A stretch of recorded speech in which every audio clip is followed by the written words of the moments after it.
GST வாகன பரிசோதனை நடக்குதுன்னா நம்மள்ட்ட என்னென்ன டாக்குமெண்ட் இருக்குன்னு பார்க்கணும்.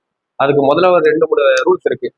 ஜிஎஸ்டி இன்ஸ்பெக்ஷன் நடக்குது, நம்மள்ட்ட லாஸ்ட் இயர் டேர்ன் ஓவர் என்னன்னு பார்க்கணும். ஒன்று 5 கோடிக்கு மேலையா இல்லை 5 கோடி கீழையான்னு பார்க்கணும். 5 கோடிக்கு மேலே இருந்தா கண்டிப்பா இன்வாய்ஸ் வேணும், பில் காப்பி வேணும், பிளஸ் இன்வாய்ஸ் கட்டாயம் தேவைப்படும். அடுத்தது 2வது கேட்டகரி 5 கோடி கீழே இருந்துச்சுன்னா அதுல 2 கேட்டகரி. நம்ம கொண்டு போற சரக்கோட மதிப்பு 1 லட்ச ரூபாய்க்கு மேல இருக்கா, அடுத்தது 1 லட்ச ரூபாய்க்கு கீழே இருக்கான்னு பார்க்கணும். 1 லட்ச ரூபாய்க்கு மேல இருந்தா இந்த இவே பில், இது அடிக்கடி நீங்க கேள்விப்பட்டிருப்பீங்க இந்த வார்த்தை.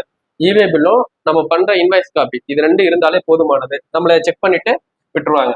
அட்ஸோட மதிப்பு 1 லட்ச ரூபாய்க்கு கீழே இருந்துச்சுன்னா கண்டிப்பா இன்வாய்ஸ் காப்பி வேணும், டிசின்னு சொல்ற டெலிவரி செலான் வேணும். இந்த டெலிவரி செலான்ங்கிறது என்னன்னா, நம்ம அந்த 1 லட்ச ரூபாய்க்குள்ளதான் கொண்டு போயிருக்கோமாங்கிற அதோட மதிப்போட வேல்யூ தான் டெலிவரி செலான்.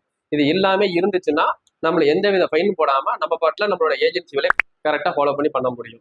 வீடியோ பிடிச்சிருந்தா சப்ஸ்கிரைப் பண்ணுங்க.